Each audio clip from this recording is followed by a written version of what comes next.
continuing to increase with the measures in place. We'll be telling you details about that.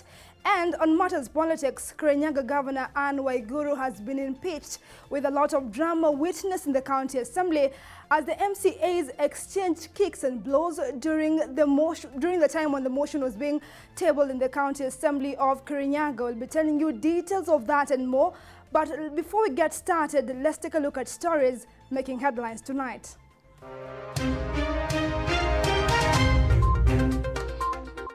Worsening situation in the country as COVID-19 infections increase despite measures.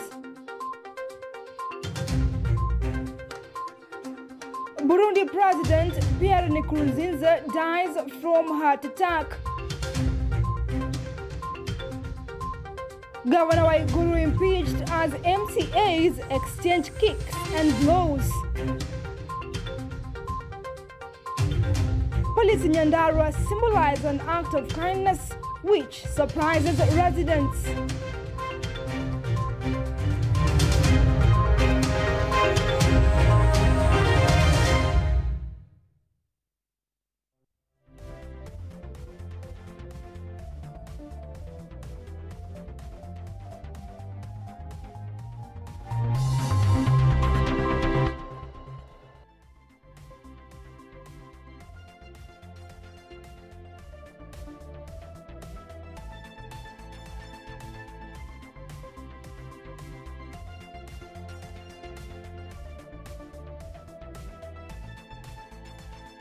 Welcome to our live broadcast. My name is Irene Mwangi, and with me tonight is Moses Gutonga, who is our sign language interpreter.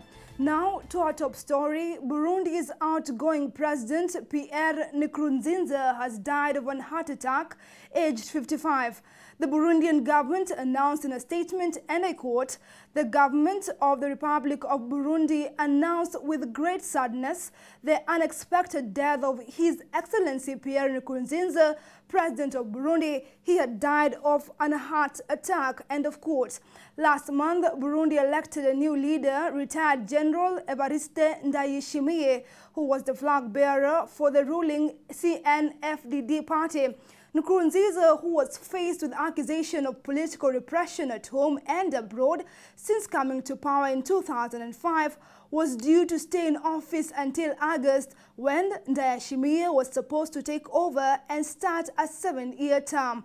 Nkurunziza's wife, Denise Busumi Nkurunziza, was 10 days ago airlifted to Nairobi for treatment after contracting COVID-19. She's receiving treatment for an underlying condition as well.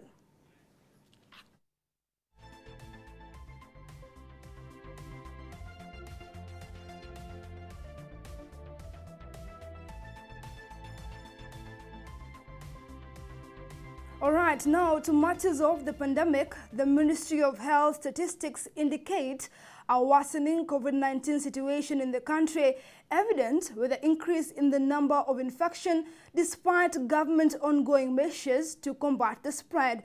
With the government fighting to avoid a further explosion of the infections, 127 more people have tested positive, with the number of infections 11 shy of hitting the 3,000 mark. Chris Sambu has the details. In the first 8 days in the month of May, the Ministry of Health had reported 200 infections of COVID-19 after testing 8,872 samples. 1 month later, the situation proving otherwise. 8 days into this month of June, the country has recorded 900 infections after testing 19,461 samples. We are almost hitting the 3,000 mark of positives. According to our experts, our epidemiological curve is rising sharply in many of our regions, implying that going forward, we are likely to record increasing numbers of positives and more people requiring clinical management. With statistics indicating a sharp rise in the infection curve, the government battles to overcome the peak of the infections amid a higher number of daily infections. We really need to keep the course. We need to be steadfast in observing these measures, inconvenient as they may seem, and they will require us to make sacrifices in order to be able to observe them, but they do work and they will be able to keep the spread of the virus down. In today's infection cases reported, 2,247 samples have been tested in the last 24 hours, 127 testing positive of coronavirus, with the number of infections rising to 2,989. Nairobi County has recorded 62 infections, Mombasa 34, Busia 14, Machakos 4, Bungoma 2, Kwale and Uasin Gishu recording 1 case each. In Nairobi County, Kibrals continue to raise concerns over rising number of infections. In Nairobi's 62 new infection, the slum-dominated area has accounted for 21 cases. The circumstances surrounding informal settlements and the considerations that will need to be looked at and are being looked at are slightly different from some of the other areas that we have talked about before, where we have been able to put some measures. It's a slightly different area and it needs a different look before we can be able to come up with a plan on what we need to do there. But clearly, it's something that is under discussion. It is something that we are looking at very carefully to see how we can approach containment of the spread of the virus in situations like that. Because today it may be Kibra, tomorrow it may be Madare or somewhere else. And we know that those scenarios are likely to unfold. According to the Ministry of Health, only 72 health workers have tested positive of the virus, with 18 still undergoing treatment. The Kenya Medical Practitioners Union had indicated concerns over large numbers of its workers getting infected, even as the government battles to overcome the surging number of infections. Chris Sambu, KUTV, Nairobi. Still on the pandemic, the spread of COVID-19 by someone who is not showing symptoms appears to be rare, according to the World Health Organization. In their daily COVID-19 update briefing, the Ministry of Health, backed by the World Health Organization, has revealed that the matter of positive COVID-19 patients who do not show symptoms is still under scientific research. This comes at a time when such patients have been given a leeway to home care treatment. Josephine Grace tells us more. In a bid to decongest hospitals and prevent them from being overwhelmed, on Sunday, the Ministry of Health released strict guidelines to be followed by COVID-19 patients on safe home care. One criteria is that you must have a COVID positive report from the laboratory. Number two, you must be asymptomatic or you have a very mild form of the disease based on the triaging by the doctors and the clinicians. Number three is that you must have no coexisting comorbidity like high blood pressure, diabetes, chronic chest problem, chronic kidney problem, and the likes. Despite home care patients being expected to be asymptomatic or have very mild symptoms, the World Health Organization technical lead, Maria Van, has confirmed countries like Kenya will be venturing into the unknown since asymptomatic conditions are still under study. We have a global lab network where we're discussing this with them. This is an area of active research and active discussion. And we're constantly looking at the viruses that are publicly available and the different segments of that. There are a number of different types of studies that need to be done in labs to look at how each of these viruses will behave. But so far, among all of the viruses that are available, there are no differences in the way that this virus transmits or in the disease that this virus causes.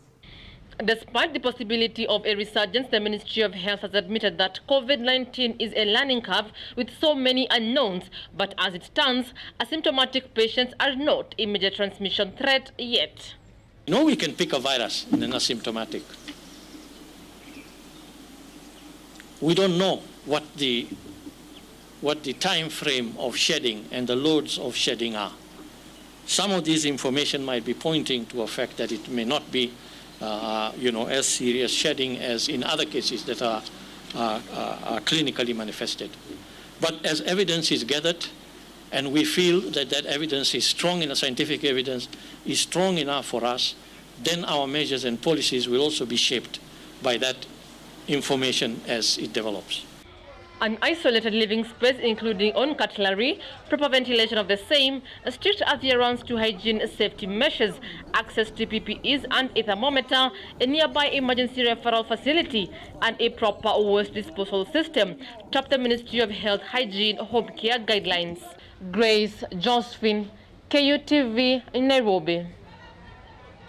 Thank you, Grace Josephine, for that detailed report. Now, let us take you to the counties where the war on COVID-19 has intensified at the county level, with each government putting their best foot forward in increasing its capacity to tame the spread of the virus. Kilifi, one of the counties where President Uhuru Kenyatta announced the lifting of cessation of movement, has a total of 306 ICU beds and a total of 8 ventilators.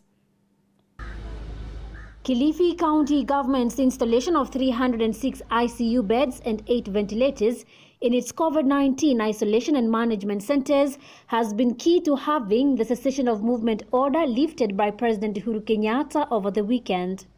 Speaking in Kilifi, CECM Health Dr. Anisa Omar said the equipment has enabled the county handle mild cases in its satellite facilities, while the newly launched Kilifi Medical Complex shall handle critical cases. Already these isolations, we have put posting orders of healthcare workers, a mix of nurses, clinical officers, medical officers, laboratory people, nutritionists. So we have the list, the posting order is ready. Anytime that we need to use them, the staff are ready there on standby. Kilifi Medical Complex has a total of 106 beds with 6 ventilators, while Jibana in Rabai has 30 beds with 1 ventilator. Other COVID-19 isolation satellite centers are Budzi with a total of 40 bed capacity, Gede with 30 beds, Mtwapa with 60, Kambiawaya in Magarini with 30 beds, and Misumarini in Kilifi South with a total of 6 beds. The county is training 300 workers at Kenya Medical Research Institute to further improve the critical preparedness, readiness and response action of its workforce to deal with COVID-19 pandemic. Because we knew colleges were closed, schools were closed. So we had so many of our healthcare workers doing postgraduate or doing a higher diploma. We had to recall them. And we got 92 healthcare workers back with us. And this one has assisted us very well. And those are the ones whom are on standby, working within our wards. But anytime we need to use, let's say, Kambiawa in Magarini, the list is there ready to post people. Cumulatively, Kilifi County has recorded 27 positive cases of COVID-19 since the first case was recorded in 19th March 2020 during the first wave of coronavirus pandemic. During the first wave, 6 cases were recorded and later discharged on 29th April 2020. The second wave of the pandemic has now hit the county with a total of 21 positive cases recorded in the month of May, who are all admitted at Sahamajad Isolation Center in Mutwapa, most of whom are asymptomatic. Florence Nungo, KUTV News. Thank you, Florence Nungo, for that particular report. Now we are moving to a developing story where in Kericho County, in Kericho Town, a house has collapsed. It is estimated the house collapsed at 7:30 p.m. in the evening, with sources claiming that over 100 people have been trapped in the building. The rescue operation is ongoing in the area, and it is estimated that the scene is a bit chaotic with people trapped in the rubble. We'll be giving you details on that once we get the clearest indication on what has happened. It is estimated that a distressed woman was calling for help to rescue the children who were trapped in the building. Poor workmanship is reportedly seen as the reason why the building has collapsed.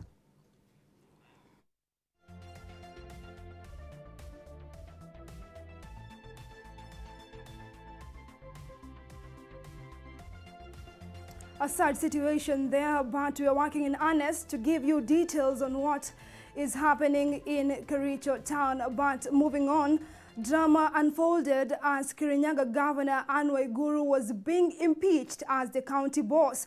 23 out of that 3 MCAs on Tuesday afternoon voted to impeach the governor over gross misconduct and abuse of office.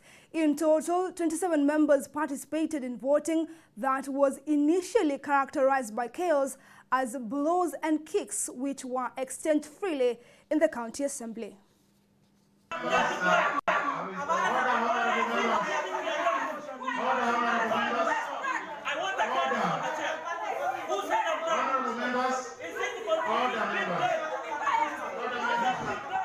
Governor Anne Waiguru will no doubt have sleepless nights after Kirinyaga ward representatives passed a motion to impeach her and recommended her removal from office.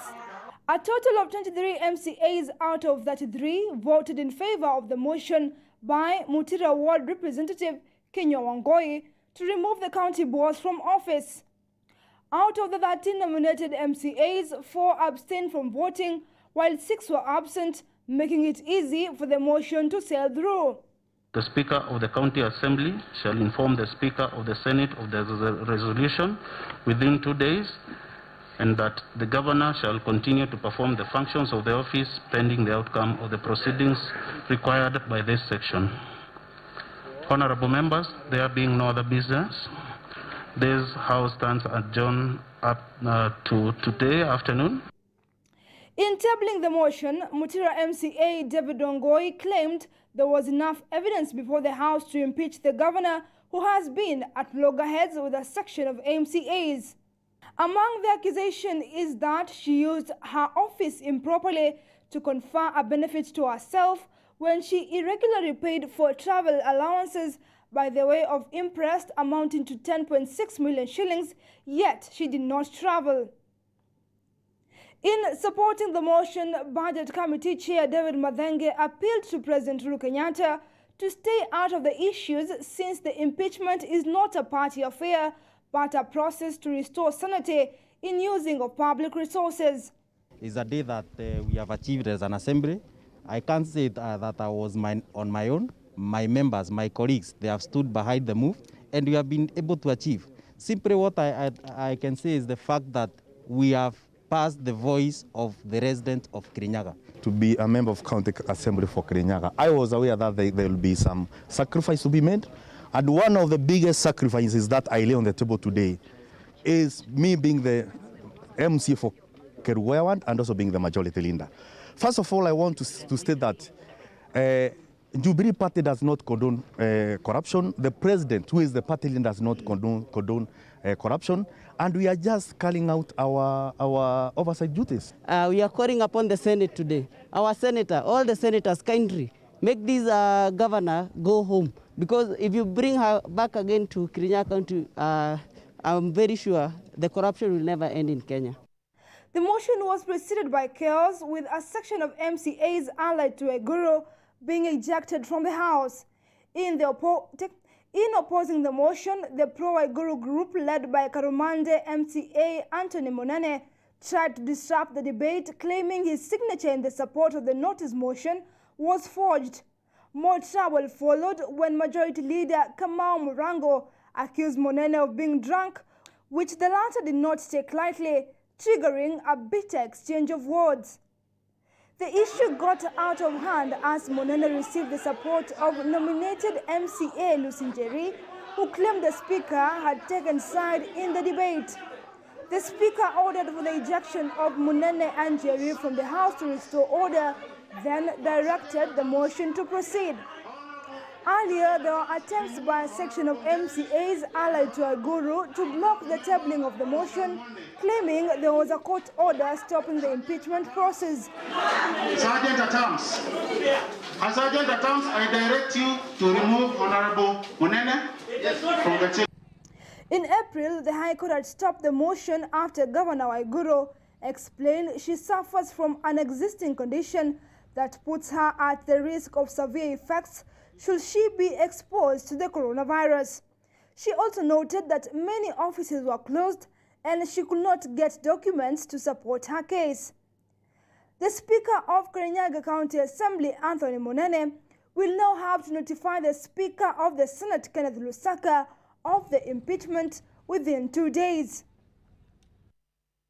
Right, Governor Waiguru now is being left with the option of fighting his way out in the Senate. The Speaker of the Kirinyaga County Assembly, Anthony Munene, is expected within 2 days to present the motion to impeach Waiguru before the Senate, after which the Speaker of the Senate, Kenneth Lusaka, will form a sitting to discuss the impeachment motion against Waiguru.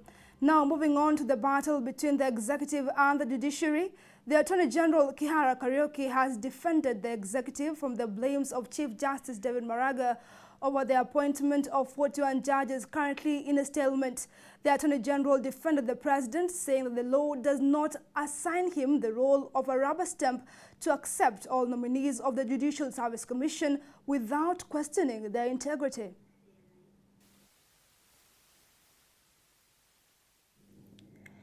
Barely 24 hours after Chief Justice David Maraga accused President Uhuru Kenyatta of frustrating the courts by delaying the appointment of 41 judges and disregarding of court orders, Attorney General Kariuki Kihara has accused the Chief Justice of taking a personal slant in his second public attack on the president, saying Maraga had made prejudicial statements about matters active in court, which is sub judice. Particular concern is the fact that these emotive and highly charged public attacks by the Honourable the Chief Justice have now taken a decisively personal slant.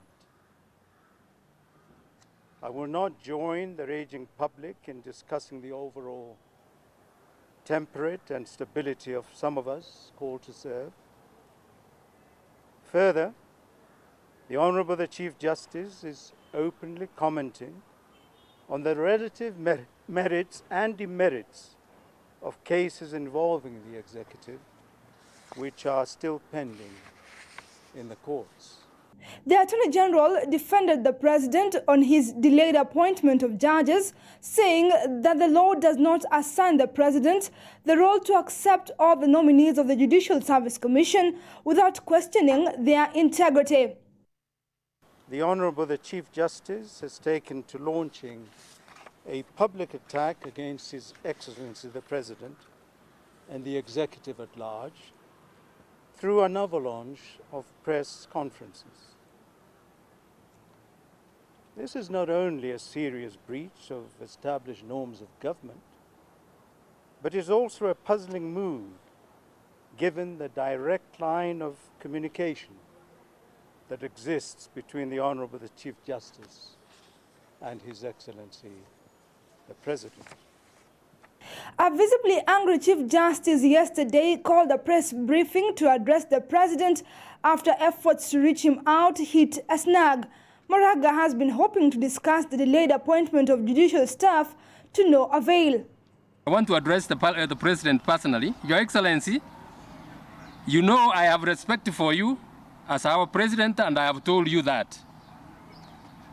You also know that I have, for a long time now, unsuccessfully sought an appointment to discuss this issue with you, leaving me with no option but to raise the matter through this public statement. The Chief Justice laid the blame on the president for the delaying of appointing 41 new judges proposed by the Judicial Service Commission, which has led to backlog of cases, with the common mwananchi being on the losing end. This shortage of judges and the near paralysis of court operations has been caused by the President's refusal to swear in the 41 judges recommended by the Judicial Service Commission in July 2019 for appointment. The High Court had last year reprimanded President Uhuru Kenyatta over the delay in appointment of the 41 judges nominated by the Judicial Service Commission. CJ Maraga blames Attorney General for having filed a notice of appeal intending to challenge the decisions rendered by the High Court and is yet to set aside the decrees. Irene Mwangi, KUTV. Let us now move to party politics, where nominated Member of Parliament from ANC party Geoffrey Osotse has now demanded that the party conduct grassroots polls to elect new officials. The nominated Member of Parliament says that Musalia Mudavadi's term as NAC party leader expires next Monday on June 15th. Osotsi, who claims to be the founder of the Amani National Congress Party, said the party constitution provides that leaders hold office for 5 years, after which an election should be done. The lawmaker also distanced himself from claims of removing Mudavadi from the party leadership, saying those behind the plot are looking for a scapegoat to take the party to Deputy President William Ruto.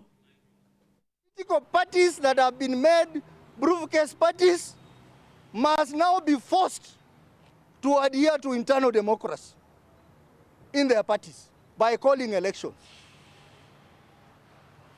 And that way, we will know when someone stands up to talk about good governance, to talk about a corrupt-free country, to talk about good leadership, we have to start with his own political party. But my challenge is that from Monday, all the officials of the party, their term will have expired, including Mudavadi's term. So the best thing he can do is to organize for elections or prepare an election timetable. Away from politics, let us now take a look at our word of the day tonight, which is the word asymptomatic. This is presenting no symptoms or evidence of disease. Example in a sentence: the government has said that asymptomatic patients will be sent back home to receive home-based care.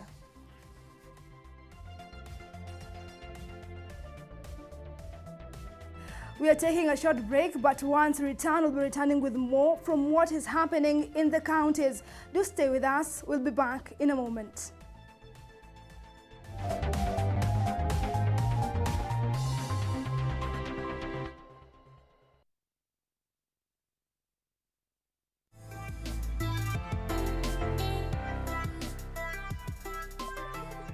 Naitwa Magishek. Nimekuja Career Week kuangalia course yenye nataka. Mimi naitwa Tinka. Zaza. Kwaje? Poa. Chagua career. Don't look at peer pressure. Just focus on what you want to do in life and follow your passion.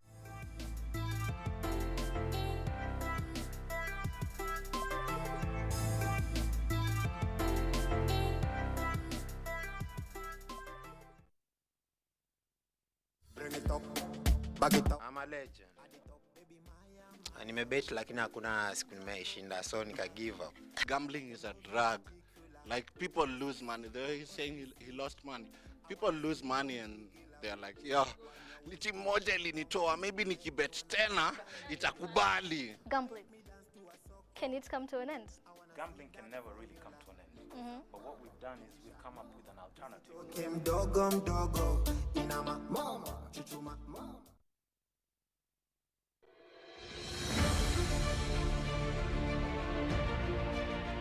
The Juakari operators and others, our saloonists, our mamboga, our barbers, our economy to a large extent depends on you. We cannot allow Kenyans to die because of non-distancing in any sector. So those of you who are carrying out the hair-cutting business, in barbershops, in saloons, I am appealing to you today.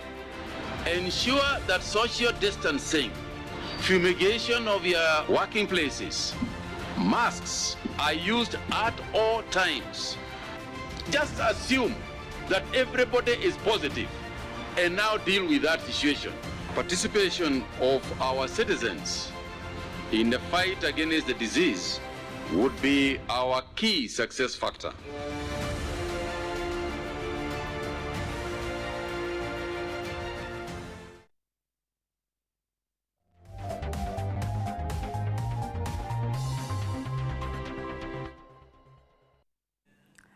Welcome back. Now let us give you details on what is happening in the counties.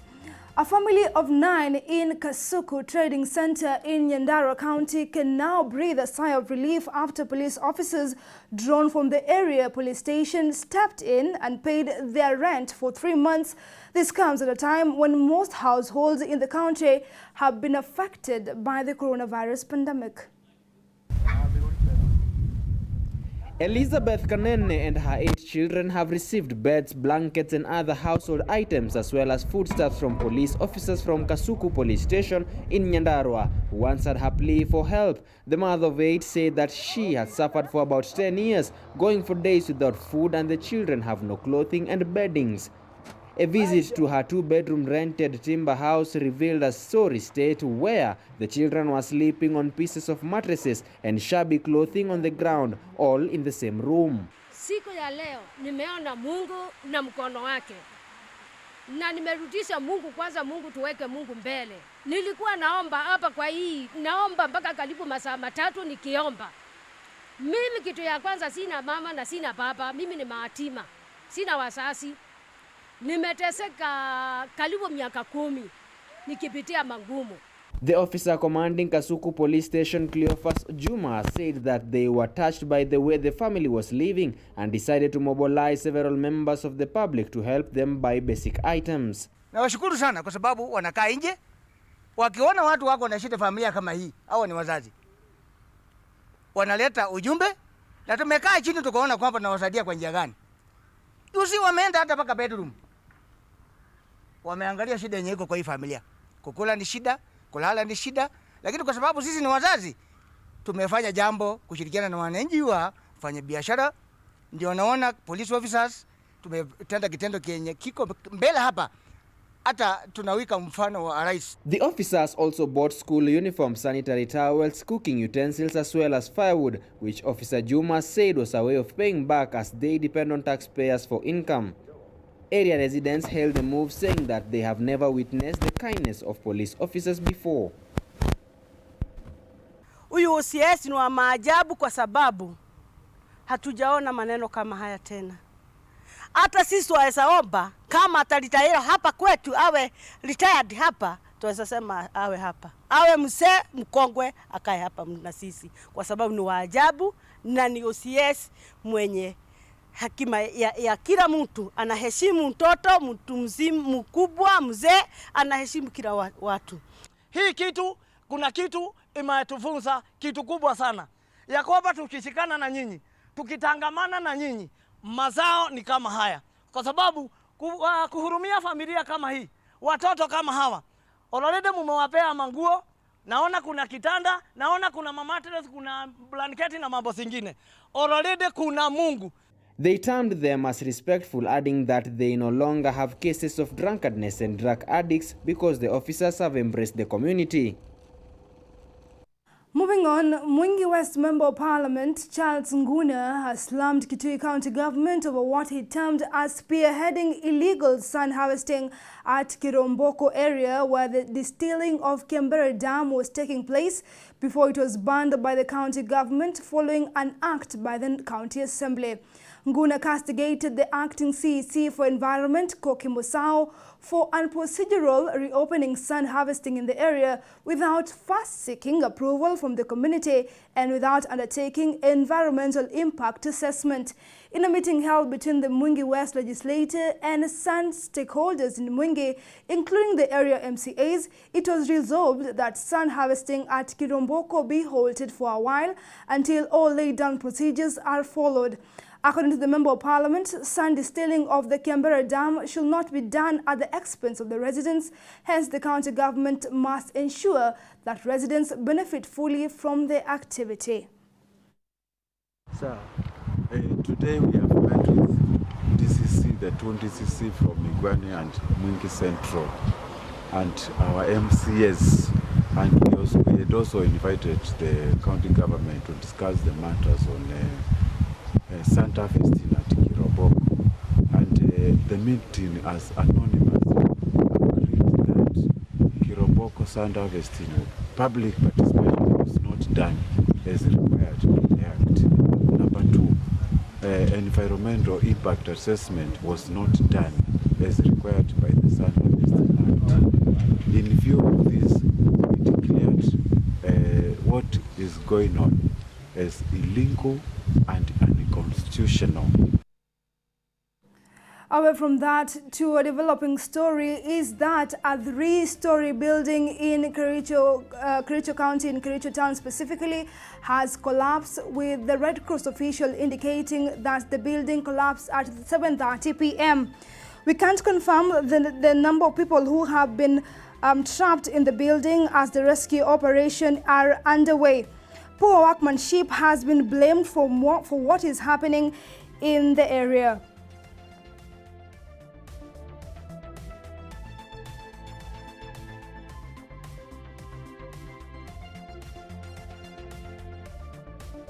Okay, with that story from Kericho Town, which is a developing story, we are taking a short break, but once we return, we'll be returning with more from the international news. Do stay with us.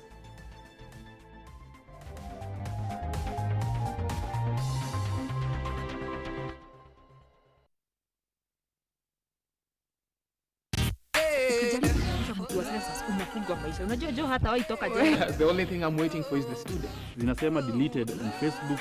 Are you serious? Nyambu ulijua aje kufungua Facebook account? Nililipa kirine. Oh my god. It was a do me do you kind of thing. What type of a person are you? Unapiga mtu unamudify au unamule. Babe, who is laughing now? Wana niandikia kitu chapaji.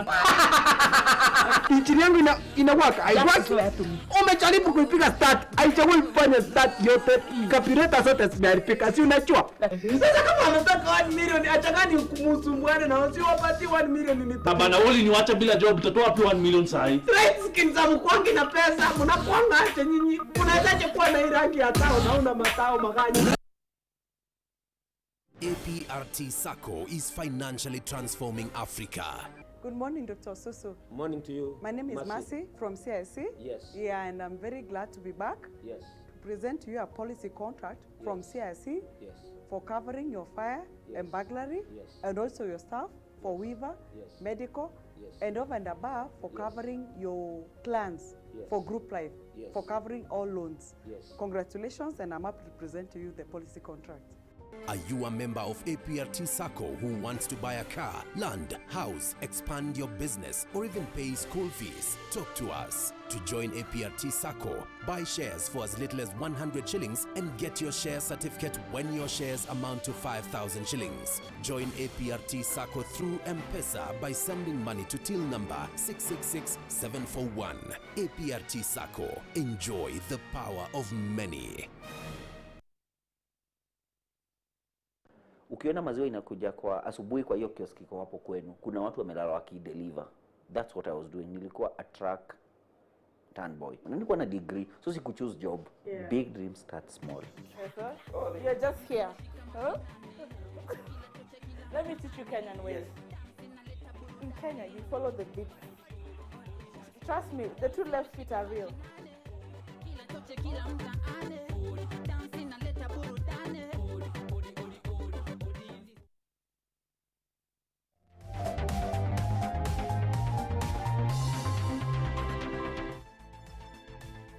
Welcome back. Now let us give you a picture on what is happening globally.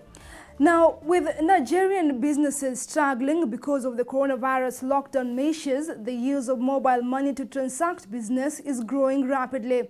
The use of mobile money grew by almost 15% in March, and experts say the practice is expected to become even more common as the pandemic continues. Timothy Obiezo reports from Abuja. Cashless payments only reads the sign at a laundry shop in Abuja. It's a recent measure to limit physical contact with cash to prevent the spread of COVID-19, says store manager Paul Godia. Different people that come from different places, and that money is a general accepted, which is coming from different people and is circulating from different angles. It may be Mr. A have this disease, or Mr. B have this disease. So in the process of circulating this money, maybe Mr. A has this disease, so it can definitely come to me and will affect me. With more businesses in Nigeria using the payment technology to ensure health and safety during the coronavirus pandemic, the mobile money industry is experiencing significant growth. A report by the Nigeria Interbank Settlement Scheme NIBSS says mobile money transactions grew by 14.5% between February and March, a period when the virus was first reported in Nigeria. The trend has continued to increase, say mobile money agents like Isaac Oda, whose business is booming. We are rendering essential services. So our services is not something you can do without. Because people transact money, people pay for one or two things. People buy things every day, and then you need money to carry out that transaction. So that is why our services is booming in this pandemic. As Africa's largest nation, Nigeria is a huge market for mobile money and financial technology operators. But for many years, restrictive government regulatory policies limited investment in this sector. In 2018, Nigeria's central bank relaxed the restrictions with the aim of having 80% of Nigerian adults use mobile money by 2020. Financial technology expert Raphael Inusa says the pandemic could fast-track this goal. There has been a steady growth of increase in the fintech sector, and foreign investments, even way before the coronavirus hit Nigeria, the fintech sector has attracted a whole lot of foreign investment, from Visa investing in InterSwitch to Flutterwave to several other fintech companies. But the coronavirus pandemic has accelerated a whole lot, especially in the fintech space, because we now have increased transaction online. The expansion of Nigeria's internet penetration is also enabling the mobile money industry to thrive in the West African nation. Let us now move away from the continent and look to other stories. In the state of Texas and North Carolina, hundreds gathered to say their final goodbyes to George Floyd, a man who died after being in police custody in the state of Minnesota while in Washington, D.C. House Speaker Nancy Pelosi introduced sweeping legislation to combat police violence and racial injustice. VOA's correspondent Mariama Diallo reports.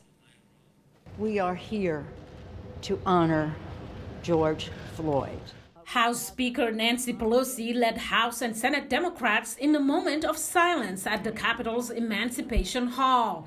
They took a knee for nearly 9 minutes to symbolize the length of time prosecutors say George Floyd, handcuffed and face down, was pinned under a white police officer's knee before he was later pronounced dead at a Minnesota hospital. Floyd's death sparked worldwide protest against police brutality and racial injustice. Over the weekend, thousands more continued to protest. Floyd's death also prompted the National Football League Commissioner Roger Goodell to say that the league was wrong for not listening earlier to players fighting for racial equality. We, the National Football League, believe Black Lives Matter. I personally protest with you and want to be part of the much-needed change in this country. Without Black players, there would be no National Football League. And the protests around the country are emblematic of the centuries of silence, inequality, and oppression of Black players, coaches, fans, and staff.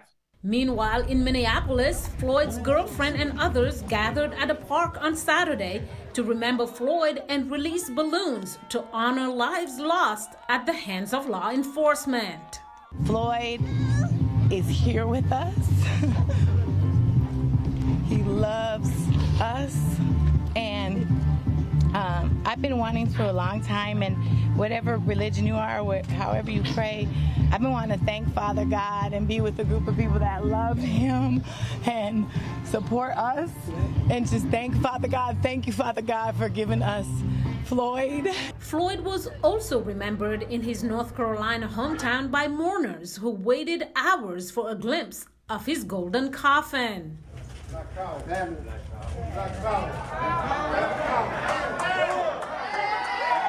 And in Houston, Texas, the final of a series of memorials in Floyd's honor, the public was able to view his casket at the Fountain of Praise Church. Floyd will be buried at the Houston, Texas Memorial Gardens Cemetery, where he will be laid to rest next to his mother. A sad situation there. We hope that the family will find peace, as well as the country. We hope that there will be an end of racial injustice.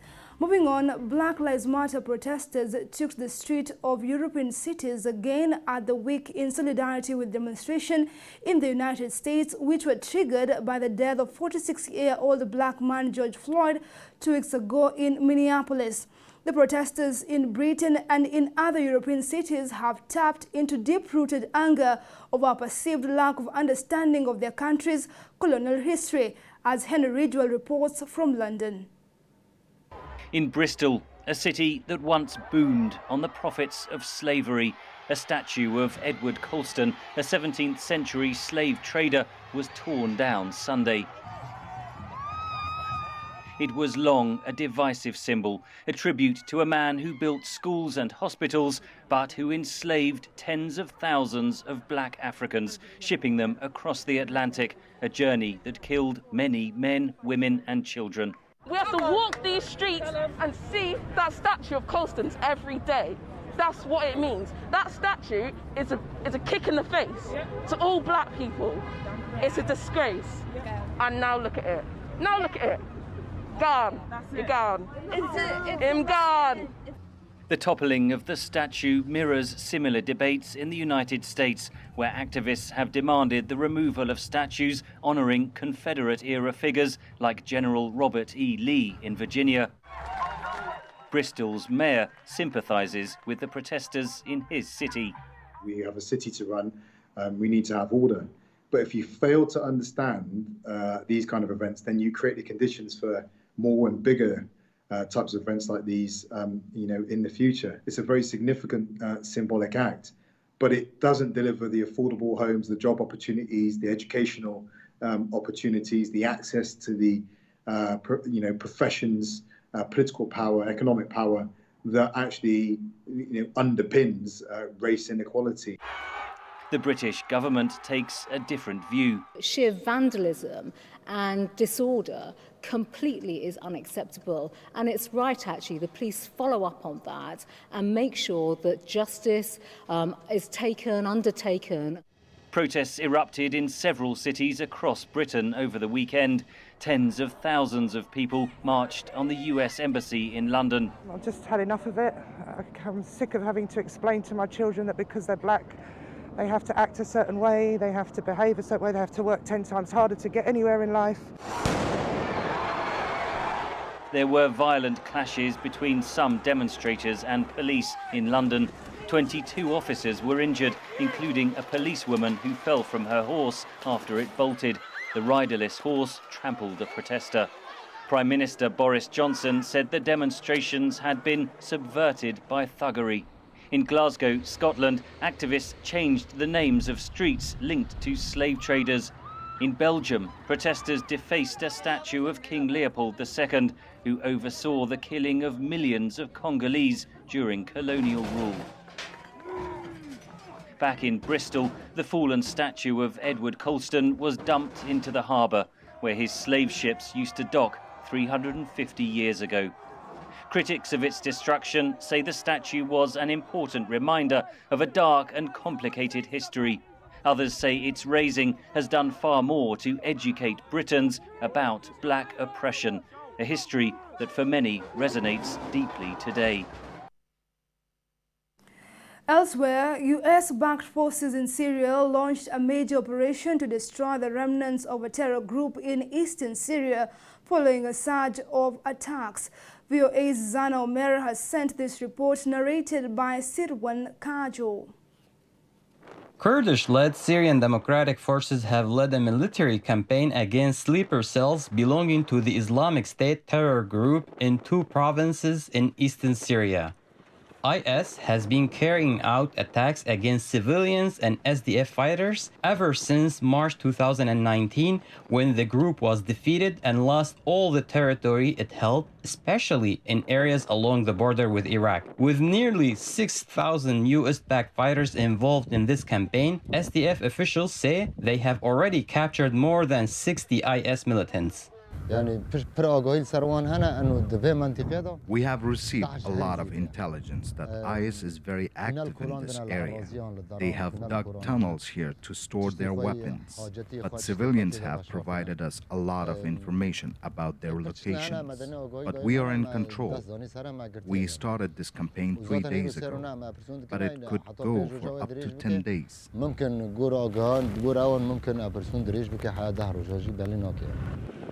Kurdish military officials say the recent surge in IS attacks is largely the result of a security vacuum created by lockdown measures to combat the coronavirus pandemic.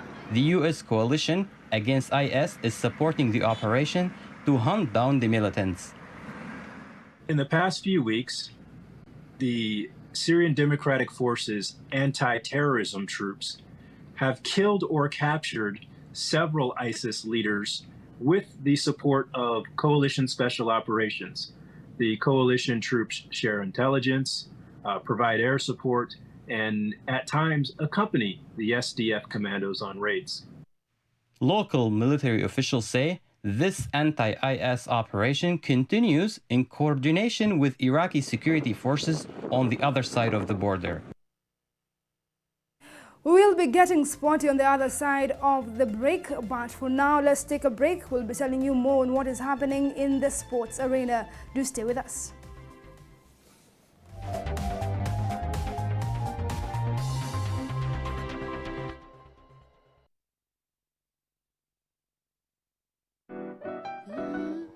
Getting the raw material, which is paper. We normally source it in a company, industrial area. Sometimes they tell us they don't have the paper. So it's hard to convince a client that they can't do their work because the main raw material is not available. The quality matters. We've set our standard at a grammage called 175 grams per square meter.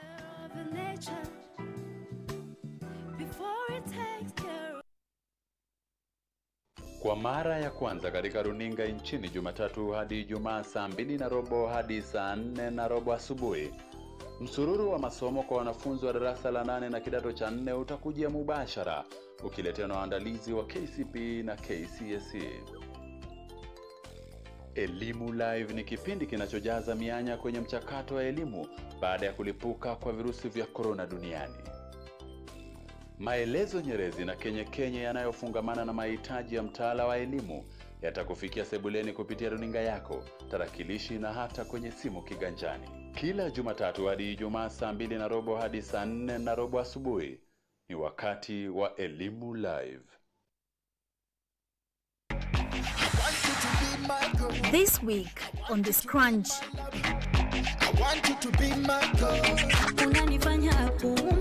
We tackle ungrateful partners. Have you ever experienced an unappreciative partner? To me, an ungrateful partner is one who does not appreciate you at all. Ana roll na masponyo hapo hivyo. Mimi yenyewe ilinitokanga saa hiyo. So alikuwa na romance my friend. He played me bad. Party after party after party after party. We took the party to Alliance Francais, where we celebrated the 10th edition of Reggae in the Sun.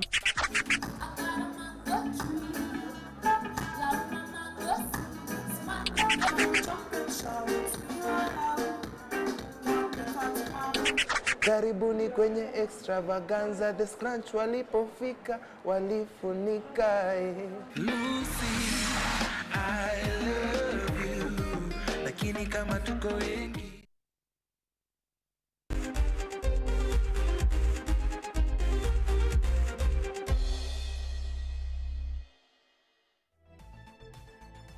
Let's now give you detail on what is happening in the sports arena.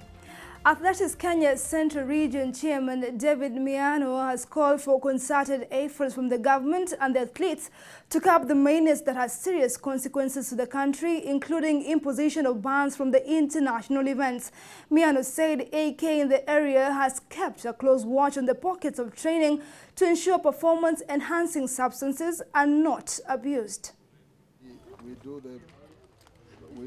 Athletics Kenya officials in Central Region are the latest to add their voice on the criminalization of doping after cases keep on increasing. Speaking in Nyeri while presenting masks to athletes from Nyeri, Murang'a, Kiambu, Kirinyaga and Nyandarua counties, AK Central Region Chairman David Miano said the association is concerned by the ever-increasing cases of doping, and as such, they have put all their officials on high alert.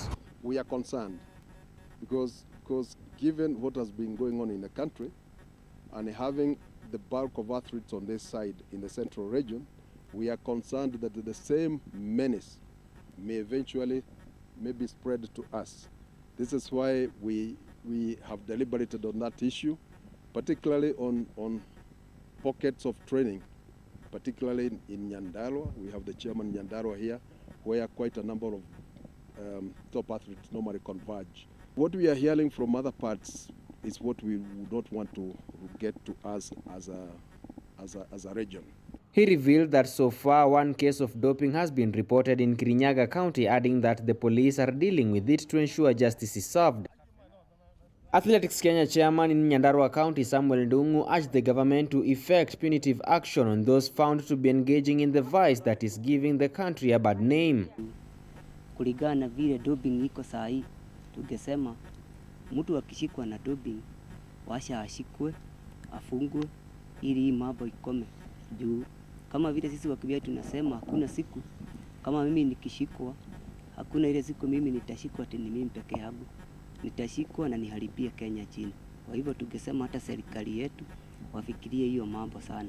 However, Miano expressed concern on the preparedness of athletes ahead of the upcoming international meet, saying that many will not be well prepared due to the closure of camps due to the COVID-19 pandemic. Right now we can see the torches are just at the big athletes. But I would like them to think how many young athletes when hawajafika kwa hiyo kiwango, they are still doping and they are not yet gone to any doping control room because they know the level they are, they cannot be targeted by IAAF or by WANDA. So I think it is good for Athletic Kenya and the government of Kenya to see how can they reach those younger athletes at the middle class and the upcoming, because they are still there. Not only the big athletes, but the small athletes. David Miano said that the association will conduct its annual athletics meet in August if the country will have conquered the pandemic. He lauded the resumption of construction works at Ruiguru Stadium, which had stalled for 3 years owing to non-payment of contractors. The stadium, which will cost Exchequer 450 million, was launched by President Uhuru Kenyatta. Samson Jura, Kutv Sports. Thank you, Samson Jura, for that report. Athletics Kenya has started rolling out a stimulus package to support junior athletes in the wake of COVID-19 hardship. The beneficiaries are athletes who were in various AK camps preparing for this year's World Under-20 Championship. Athletes from Southern Region, Machakos, Makueni and Kutv counties were the first batch to receive the package on Sunday, which included some foodstuffs worth 3,000 and a similar amount of cash to each recipient. Some 35 athletes from the Uwani camp in Makueni County received the package on Sunday at the Uwani Location Chief Office before delegation handed over the support to athletes from Machakos at the Machakos Showground.